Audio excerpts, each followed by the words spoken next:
Okay, so once you're put into groups of three, the first thing you're going to do is decide what endangered species do you want to research and do your project on. So the first thing you'll do is open a Google page and type in endangered species.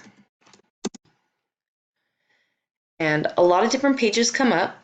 There's U.S. Fish and Wildlife Service. That one's a pretty good one. It's a little trickier to navigate, but it does have some good information on it. Worldwildlife.org is a good one. That one's really easily navigated. The homepage has a list of organized species on there to choose from. One that I really like is this Animals A through Z, and I'll show you that one in just a moment. And then lastly, another really one that I like is Endangered Species Archive. So really quick, we'll run through these. So our U.S. Fish and Wildlife Service, you want to pay attention to the species tab up in the top. And for our purpose, we're going to look at U.S. species. Now this website organizes their animals in vertebrate, meaning they have a backbone, invertebrate animals, which means they don't have a backbone, and then they also have non-flowering and flowering plants. For this, I'll show you really quick. We all know I have a soft spot for reptiles, so we'll go ahead and click on that. And then it takes you to a list of all kinds of reptile species to choose from, where you can find all information. So they have their common name, their scientific name, where they can be found. Just to show you really quick what a page might look like, that we have endangered and threatened, and then it'll tell you the date listed. So that's a really good resource for our conservationists. So this species was threatened in 1975, and it became endangered in 2007. They also include maps, which are really great, and some other just general information. So that's a nice resource. Our species in our wildlife, worldwildlife.org, they organize them also by common name and scientific name. This one's nice because it gives you conservation status. And so if your group is interested in just critically endangered or endangered animals, it makes it really easy to just navigate through this list, look at the ones that are critically endangered or just regular endangered, and you can choose something. So let's just take a look at the black rhino real quick. They've got a lot of nice pictures. They've got a few different tabs to choose from. So they've got some general information and facts about the black rhino. They have why they matter, what's threatening them, what World Wildlife is doing, and what you can do to help. So this is another great resource for our conservationists. They include maps of where to find them, where the animal lives or resides. So that's another good resource to use. One of my favorites that I found was A through Z Animals. This one's really easily navigated. They're very organized. We have our black rhinos again, so we can just kind of compare the amount of information between the websites.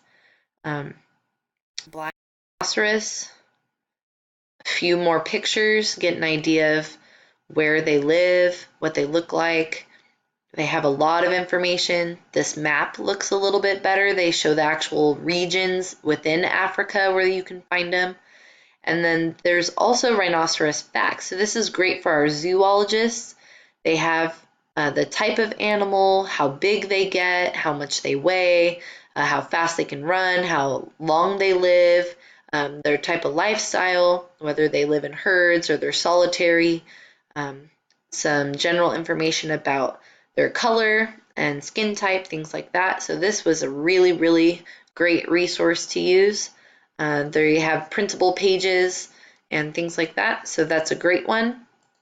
Lastly, we have Archive. I really like Archive as well. They've got a lot of great information about what an endangered species is, conservation status, so what all the different endangered levels mean, why species are endangered. So this is a great resource as well. Understanding why they're being endangered, what's happening to their habitats, once you get a good understanding about that, then it helps to create a recovery plan. So we kind of got to identify what's happening and what's wrong in order to fix it. One of the last things I'd like to show you, this IUCN red list of threatened species is really cool. You can click on that and it takes you to this page, so you can actually click on this bar and it'll organize different species within these endangered levels. So you can actually click on extinct in the world, or in the wild, excuse me, and all of these species are extinct in the wild, so they're most likely only found either in zoos or protected areas. They are not in the wild any longer. So you can click on that and they will give you some more information about those species, and they're by their scientific name. You can view the map and things like that. So great bibliographies, images and external links, so more sources. Great resource. So the first thing you need to do is decide an animal. Since we've done so much on black rhinoceros or black rhinos, let me show you how to do it with that. So you'll log into your Jupyter Grades account and you'll see a link from me, and I have shared with you our project timeline page. And so what you're going to do with your group is put the animal that you decided on. So black rhino. And what I'd like you to do is include the link to that page of some information. So you see the URL at the top, you'll highlight that. You can copy it. Now with this document, you can't paste or insert links with the mouse. You have to do it through the toolbars. So you'll go to Insert, Link, and then we want our display text to be black rhino, and then we can paste using the keyboard, so Control V to paste our URL, and we'll insert it. And now we have a live link. So if I click on this, it'll take me directly to that page and I can find one of your first sources for your animals. The last thing you need to do for this first day is decide who's doing which job. So for example, you would write ecologist, and if I'm doing this for me, I would put Miss Schatzline, and then whoever else is in my group, I would say the zoologist,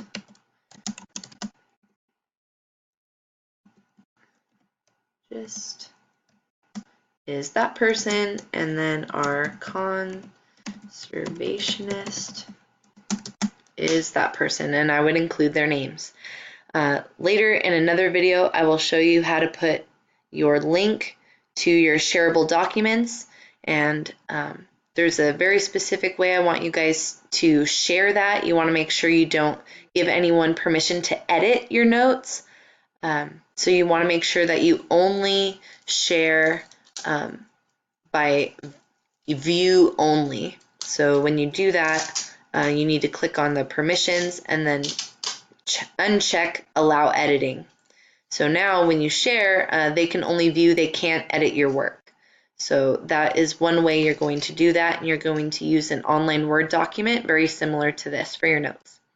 So thank you for all your time and your efforts. I wish you the best of luck and have a great time exploring your animals for your project.